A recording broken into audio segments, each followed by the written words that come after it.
Hi everyone, today in this lecture we are going to see next active boundary that is our East African Rift.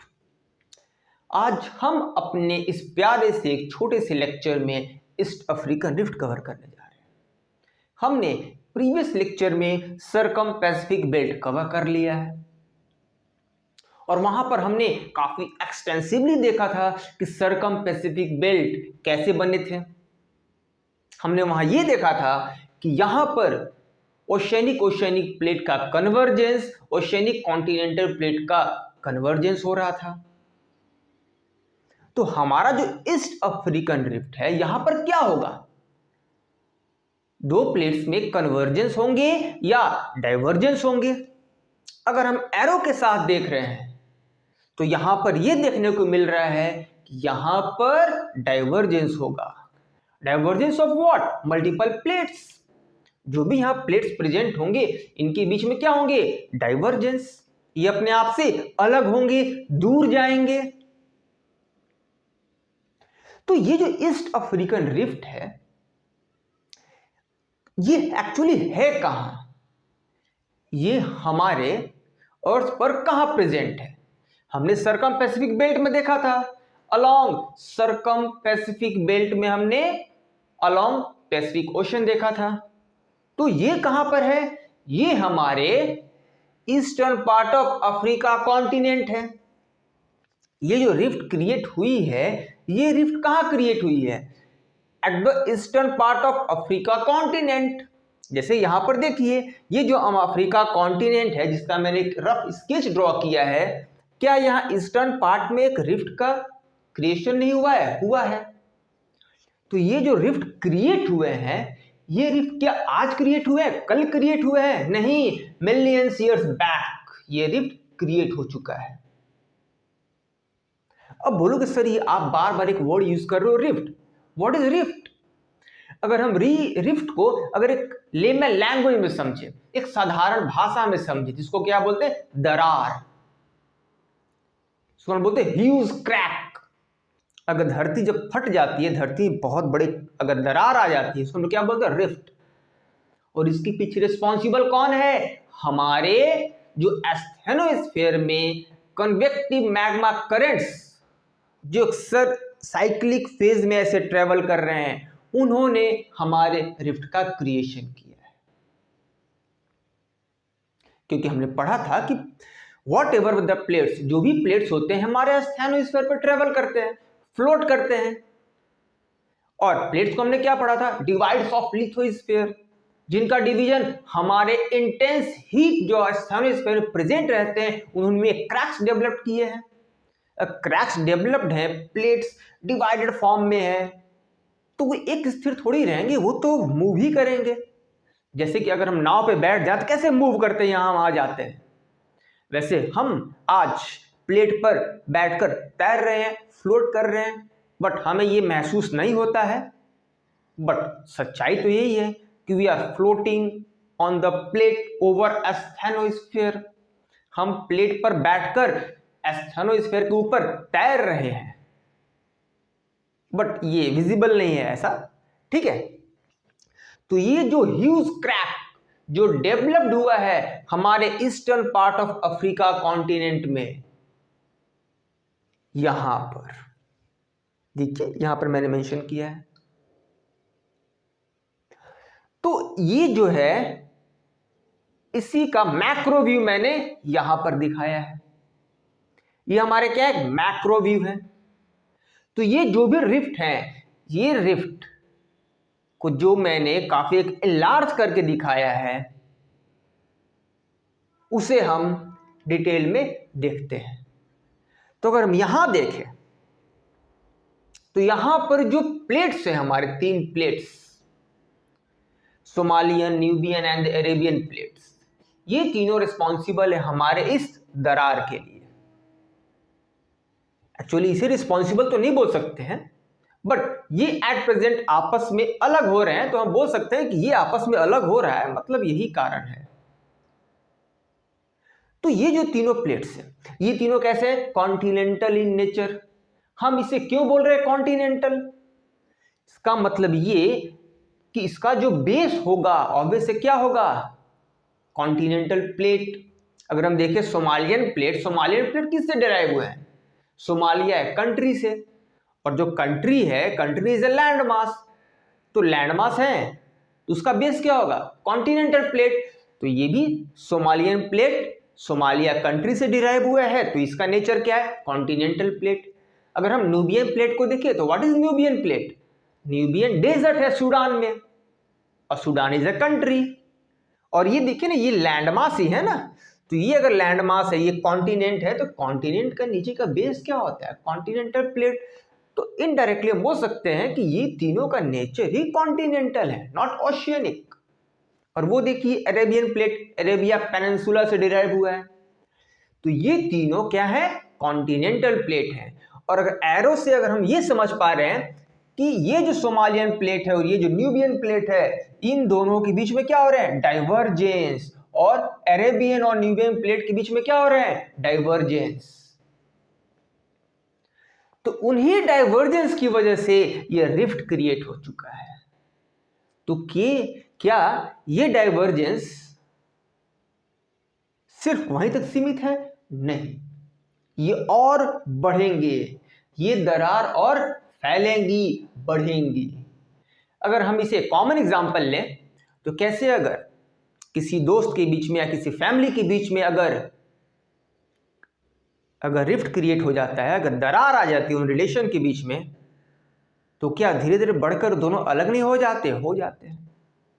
वैसे ही इनके साथ हो रहा है, rift तो क्रिएट हो चुके हैं, रिफ्ट के बाद क्या होगा, ड्रिफ्ट मतलब ये आगे बढ़ते चले जाएंगे, ये एक दूसरे को देखेंगे भी नहीं, क्योंकि टेंशन क्रिएट हो चुका है ना। तो ये जो यहां पर रिफ्ट क्रिएटेड हो चुके हैं, तो ये जो हमारे लैंड मास, जो कंट्रीज यहां पर दिख रहे हैं, ये इनसे सेपरेट हो जाएंगे। और यहां पे कौन कौन से कंट्रीज आते हैं, अगर यहां देखिए तो सोमालिया, केनिया, तंजानिया, मोजाम्बिक। तो ये जो आज बोलते हैं कि we are the part of Africa continent, करोड़ों साल के बाद अगर ये बोलेंगे तो बोलेंगे sorry, we are not the part of Africa, क्योंकि ये इनसे अलग हो जाएंगे। आज एक साथ है तब तो इनको अलग कौन करेगा, हमारे एस्थेनोस्फीयर पर जो मैग्मा करंट है वो बोलेंगे चलो तुम दोनों अलग हो जाओ, सेपरेट हो जाओ, ये हमारे। तो ये जो रिफ्ट डेवलप हो चुके हैं, उन्हीं रिफ्ट में इंपॉर्टेंट लेक्स मिलते हैं।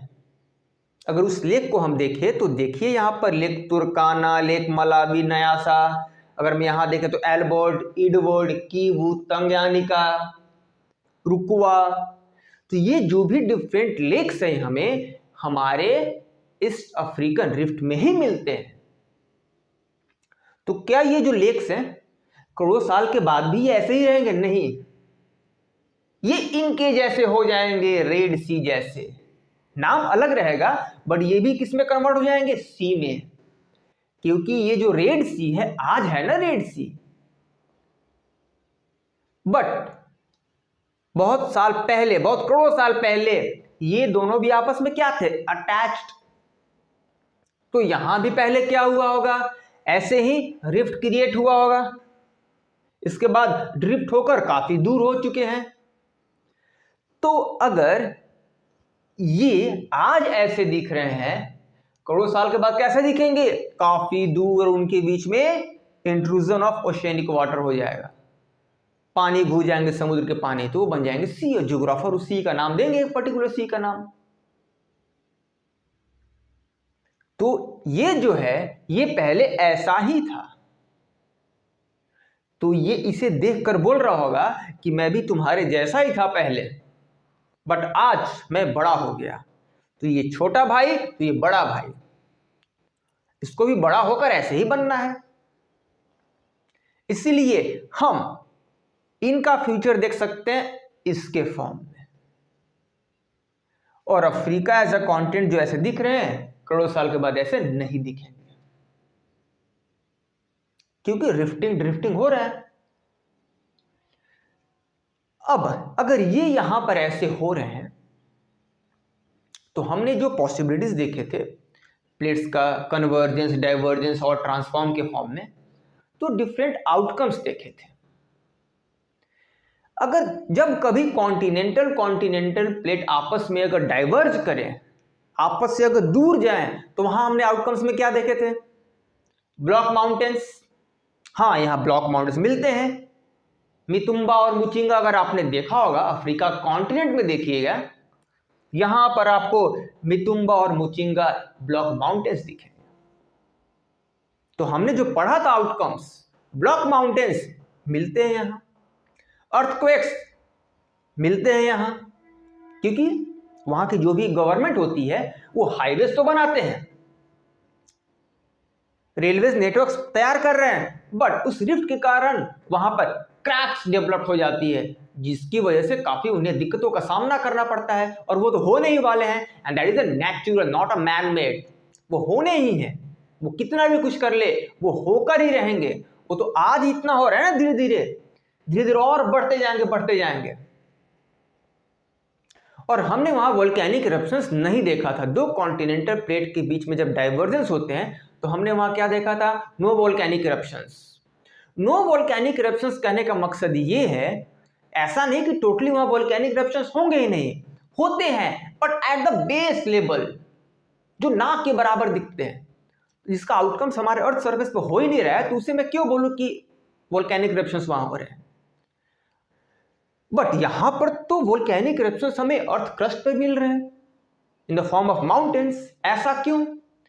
बिकॉज ये जो आज कॉन्टिनेंटल प्लेट जो डाइवर्जेंस हो रहा है, ये आज से नहीं, ये मिलियंस ईयर बैक से ही हो रहे थे। ये जो रिफ्ट क्रिएट हुए हैं आज या कल थोड़ी क्रिएट हुए हैं, ये करोड़ों साल पहले ही क्रिएट हो चुके हैं। और ये धीरे धीरे बढ़कर ये जो कॉन्टिनेंटल प्लेट डाइवर्ज हुआ, जिनकी वजह से क्या हो गए? रिफ्ट क्रिएट हो चुके हैं। तो क्या ये ऐसे ही रहेंगे? नहीं, ये अब किस में आ जाएंगे? ओशियनिक प्लेट डाइवर्जेंस में, जिनकी वजह से क्या हो जाएंगे? ड्रिफ्टिंग।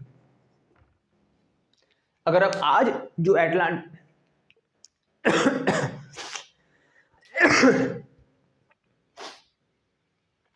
जो आज हम अटलांटिक ओशन वहां देख रहे हैं, आज अटलांटिक ओशन वैसा ही थोड़ी था। आज जो अटलांटिक ओशन हम बोलते हैं, क्योंकि पहले तो एक सिंगल लैंड मास थे पैंजिया के फॉर्म में, जो हम बोलते थे पैंजिया सुपर कॉन्टिनेंट, बट उनमें रिफ्ट क्रिएट हो चुके हैं। ड्रिफ्ट के कारण से आज 7 मेजर कॉन्टिनेंट्स के फॉर्म में मिलते हैं। तो इनके साथ भी वैसा ही होगा।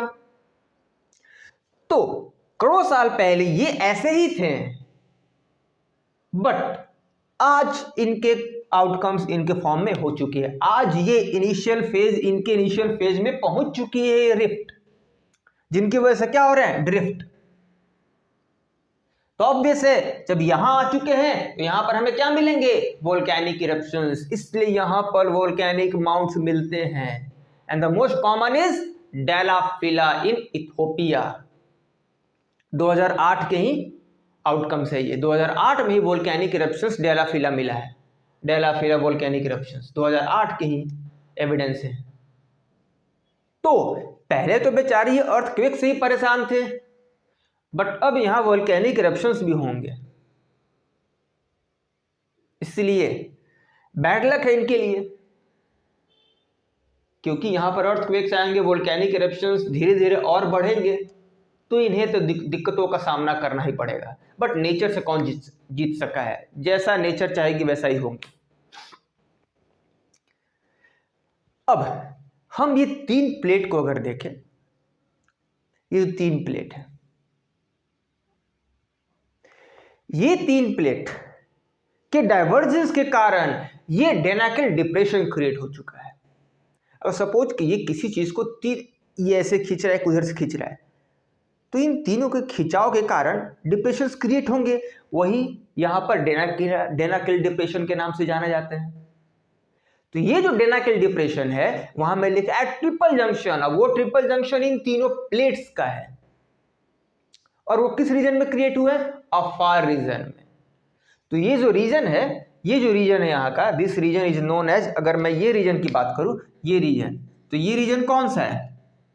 अफार रीजन, AFAR, एक रीजन का नाम भी है जहां ट्राइबल्स लोग रहते हैं।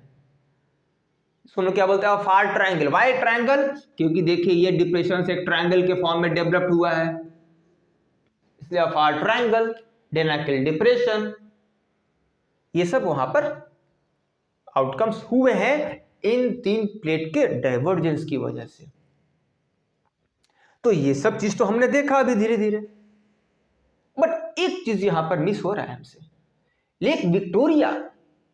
अगर हम लेक विक्टोरिया देख रहे हैं तो लेक विक्टोरिया क्या है? किसी पर्टिकुलर रिफ्ट में है? नहीं, लेक विक्टोरिया ना हमारे ईस्ट रिफ्ट में है ना ही हमारे वेस्ट रिफ्ट में है।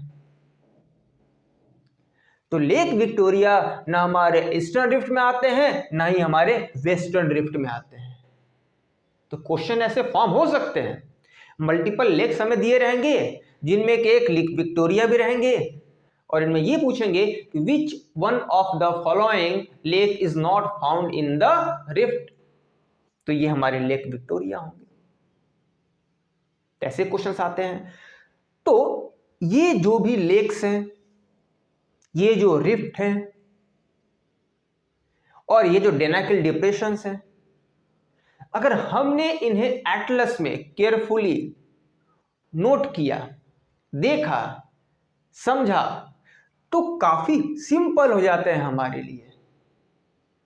अगर स्पेशल मैपिंग करें तो उस समय के लिए इनको रखेंगे तो मुश्किलें बढ़ जाएंगी ना।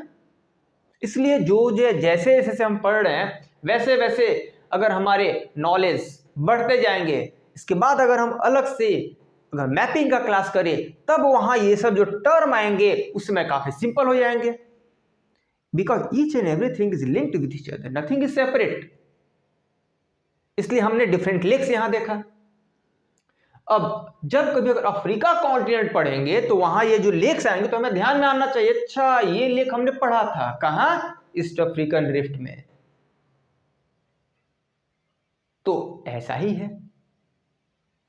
तो अब क्वेश्चन ये बनता है कि क्या ये जो यहां पर कंट्रीज हैं, सोमालिया, केनिया, तंजानिया और मोजाम्बिक,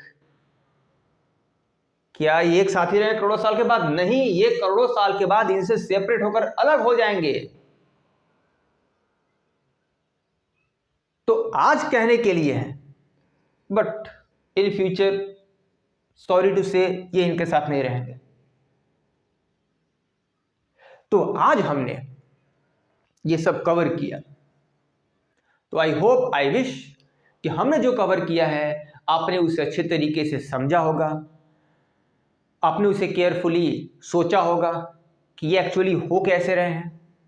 तो हमारा जो कमिंग लेक्चर रहेगा, जो नेक्स्ट लेक्चर रहेंगे, वो हमारे रहेंगे मिड कॉन्टिनेंटल बेल्ट।